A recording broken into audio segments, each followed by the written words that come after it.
Hello everyone, આજે આપણે વિષય સંસ્કૃતની અંદર પાઠ 16ની અજયશ ભવિષ્યતીની અંદર પાર્ટ 2 વિશે અભ્યાસ કરવાના છીએ.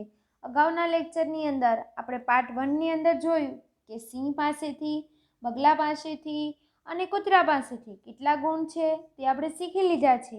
હવે ત્યાર પછી આપણે ગધેડામાં કયો ગુણ છે તે વિશે અભ્યાસ કરીશું.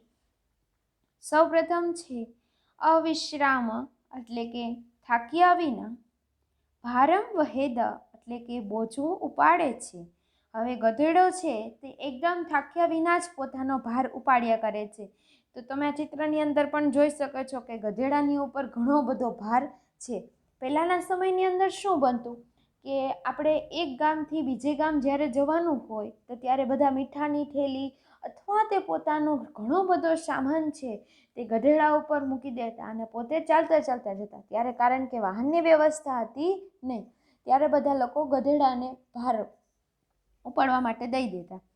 પછી કહે છે શીતોષ્ણમ ચ ન વિંધતી એટલે કે ઠંડી ગરમીની પરવા કરતો નથી. હવે ગધેડો છે એ કોઈ દિવસ ઠંડી ગરમીની ક્યારેય પરવા કરી જ નથી. કારણ કે પહેલાંના સમયે એવું હતું કે આ એક ગામથી બીજે ગામ વસ્તુ પહોંચાડવાની હોય છે. સૌ પ્રથમ સવારમાં બધા વહેલા ઉઠી જાય અને એક ગામથી બીજે ગામ વસ્તુ પહોંચાડવા માટે ગમે ત્યારે ઠંડી હોય કે ગરમી હોય કોઈ દિવસ ગધેડો પરવા કરતો નથી. પછી કહે છે નિત્યમ સસંતોષધામ એટલે કે હંમેશા તે કેવો રહે છે તો કે સંતોષવાળો રહે છે. આપણે મનુષ્ય છીએ કે આપણને ગમે એટલું મળે છે પણ આપણને સંતોષ છે નહીં. કારણ કે હંમેશા આપણે જેટલું હોય તેનાથી આપણે શું જોતું હોય તો કે વધારે જ જોતું હોય. પણ ગધેડામાં એ ગુણ રહેલો છે કે હંમેશા તે સંતોષવાળો રહે છે. એના પછી છે ગર્દભાત ત્રીણી શિક્ષિત એટલે કે ગધેડા પાસેથી આપણે આ 3 ગુણો શીખવા જોઈએ. તો કયા ગુણ 3 ગુણ છે? પહેલા છે તો કે થાક્યા વિના ભાર ઉપાડે છે, બીજો છે ઠંડી ગરમીની પરવા કરતો નથી અને ત્રીજો ગુણ રહે છે તો કે હંમેશા સંતોષવાળો રહે છે. આ 3 ગુણો આપણે ગધેડા પાસેથી શીખવા જોઈએ. ત્યાર પછી જોઈએ તો હવે જે શ્લોક છે તે કાગડાનો શ્લોક છે. તો સૌપ્રથમ તેનો શબ્દ છે ગુટ ગ્રાહસ્થ એટલે કે ગુપ્ત ગૃહસ્થ જીવન. હવે કાગડાનું જીવન છે તે કેવું છે? એકદમ ગુપ્ત રાખેલું છે. કોઈને ખબર હોતી નથી કે પોતાનો માળો કઈ જગ્યાએ બનાવે છે. આપણે બધા લોકો જોઈએ તો કે ચકલીનો માળો હોય તો તે ઘણાના ઘરમાં પણ હોઈ શકે છે અથવા કોઈ ઝાડે પણ હોઈ શકે. કોયલનો માળો હોય તે પણ ક્યાં હોય છે? ઝાડની અંદર હોય છે. પરંતુ આપણે ક્યારેય કાગડાનો માળો જોયો નથી. એટલે કે પોતાનું જીવન છે તે એકદમ આમ ગુપ્ત રાખે છે, કોઈને બતાવતું નથી.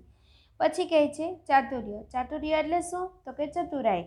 હવે તમને કાગડાની ચતુરાઈ વિશે ખ્યાલ હોય તો હવે તમે જોયું હોય તો કોયલ અને કાગડો છે તે બી થોડા ઘણા સેમ લાગતા હશે, તમને ખ્યાલ હોય તો. હવે કોયલનો જે માળો છે એમની અંદર શું કરે છે, જેના કોયલના જે ઈંડા મૂકેલા છે તે કાગડો ચતુરાઈથી પોતાના માળામાં લઈ આવે છે. તો ક્યારેક પોતાના ઈંડા છે એ તો શું કરે છે તો કે કોયલના માળામાં મૂકી આવે છે. આ પ્રકારની કાગડો છે તે ચતુરાઈ કરે છે, પણ આપણને ઘણાને ખ્યાલ હશે નહીં. એના પછી છે કાલે ચાલે સંગ્રયમ એટલે કે યોગ્ય સમયે શું કરો તો કે માળો બનાવી લેવો.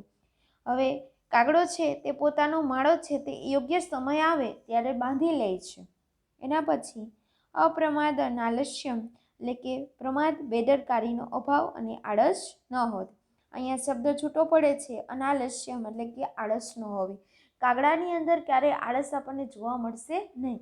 એમ કહીએ તો પશુ પક્ષી હોય એની અંદર કોઈની અંદર આળસ એટલી બધી જોવા નહીં મળે. આપણે એક ઘણા છે કે બગલો છે તે પાણીની અંદર ખાલી ઊભો રહે છે, આ એમનું કાર્ય છે. આપણને એવું લાગશે કે તે કાંઈ કાર્ય કરતો નથી, પરંતુ તે પણ શું કરે છે? માછલી પકડવાનું કાર્ય કરે જ છે. પછી આપણે જોતા હશું તો ઘણી ભેંસ હોય છે તે શું કરતી હોય? પાણીમાં બેઠી રહેતી હોય અથવા એને આમ ઘણા લોકો આમ ચરવા મોકલે તો અહીંયા ઠેઠી જાય છે, પરંતુ ગાય છે શું કરે છે? હરતી ફરતી જ રહે છે.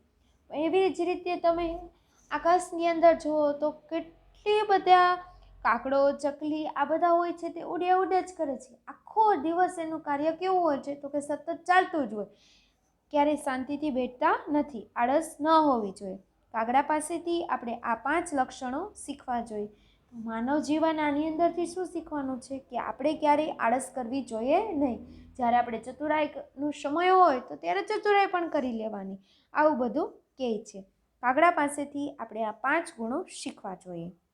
ત્યાર પછી આવે છે યુદ્ધમ એટલે કે લડાઈ કરવી. હવે કુકડો છે તેનું શું આવે છે તો કે લડાઈ કરવી. પછી કહે છે પ્રાતરુત્થાનમ એટલે કે વહેલી સવારે ઉઠવું. હવે કુકડો છે તે વહેલી સવારે એકદમ ઉઠી જાય છે. આપણે બધાને ખ્યાલ હોય તો કે 4 વાગ્યામાં કુકડો છે તે ઉઠી જાય અને પછી બધાને જગાડે છે. આ બધાને ખ્યાલ જ હશે. હજી ગામડાની અંદર આવું જ બને છે કે ઘણા લોકોના ઘરે કુકડા હશે તે સવારમાં 4 વાગ્યામાં બોલવા માંડશે એટલે બધા લોકો શું કરે છે, જાગી જાય છે. અત્યારે તમે જોયું હોય તો ગામડું હોય છે એની અંદર એના જ અવાજથી ઉઠતા હોય છે કે પશુ પક્ષીઓના અવાજ આવતા હોય. પછી ઘણાના ઘરે આ કુકડા હોય તો તે કુકડા બોલતા હશે. પરંતુ જે સિટીમાં જેટલા બધા લોકો રહેતા હોય એને કોણ ઉઠાડે તો કે અલાર્મ ઉઠાડે.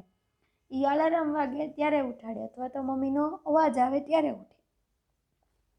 પરંતુ જે ગામડાના લોકો છે એમના બધી ખ્યાલ જ હશે કે કુકડો બોલતો હોય ત્યારે બધા લોકો ઉઠે છે, એટલે કે હંમેશા તે વહેલી સવારે ઉઠવું. પછી કહે છે સહભોજનમ બંધુભીહ એટલે કે પોતાના જાત ભાઈઓ સાથે ભોજન કરવું. જાત ભાઈઓ એટલે શું? એટલે કે તે પોતાના કુકડો છે એમના જેટલા બધા જાત ભાઈઓ છે એ બધા એક સાથે બેસી અને પછી જ ભોજન લે છે. એટલે કે હંમેશા બધા ભેગા બેસી અને ભોજન લેવું. પછી આવે છે સ્ત્રીય માપગતામ રક્ષેત એટલે કે મુશ્કેલીમાં મુકાયેલી સ્ત્રીઓની રક્ષા કરવી. આની અંદર તો એવું કીધેલું છે કે મુશ્કેલીમાં મુકાયેલી સ્ત્રીઓની આપણે રક્ષણ કરવાનું છે. આ ગુણ આપણે કુકડા પાસેથી શીખવાનું કહેવામાં આવે છે. પરંતુ આપણે દરેક લોકોને જેટલા મુશ્કેલીમાં હોય છે તે બધા લોકોનું આપણે રક્ષણ કરવાનું છે, એની હંમેશા રક્ષા કરવી જોઈએ. પછી કહે છે શિક્ષિત કુકુટાત ચતુઃ એટલે કે કુકડા પાસેથી આપણે આ 4 ગુણો શીખવા જોઈએ. તો સૌપ્રથમ પહેલો ગુણ છે તો કે લડાઈ કરવી. જ્યારે આપણને કોઈ ખરાબ કહીને જાય અથવા આપણે સાચા હોઈએ ત્યારે આપણે શું કરવાનું છે, સામેવાળા વ્યક્તિ સાથે લડાઈ કરી લેવી જોઈએ. પછી કહે છે વહેલી સવારે ઉઠવું. પછી આવે છે પોતાના જાત ભાઈઓ સાથે જ ભોજન કરવું. પછી આવે છે મુશ્કેલીમાં મુકાયેલી સ્ત્રીઓને બચાવે. કુકડા પાસેથી આપણે આ 4 ગુણો શીખવા જોઈએ. ત્યાર પછી આવે છે એતાન એટલે કે જે માણસ વિશાંતિ ગુણાન એટલે કે આ 20 ગુણોને સર્વાસુ કાર્યાવસ્થાસુ એટલે કે સર્વ કામકાજની અવસ્થામાં પછી આચરિષ્યતિ માનવ એટલે કે માનવ આચરણમાં મૂકશે અજય ભવિષ્યતિ એટલે કે તે અજય થશે. 8મા શ્લોકની અંદર કહેવામાં આવ્યું છે કે આ જે 20 ગુણો છે તે સર્વ લોકો એટલે કે બધા માણસો પોતાના જીવનની અંદર ઉતારશે તો શું થશે, તે અજય થશે. અજય એટલે કે વિજેતા થશે.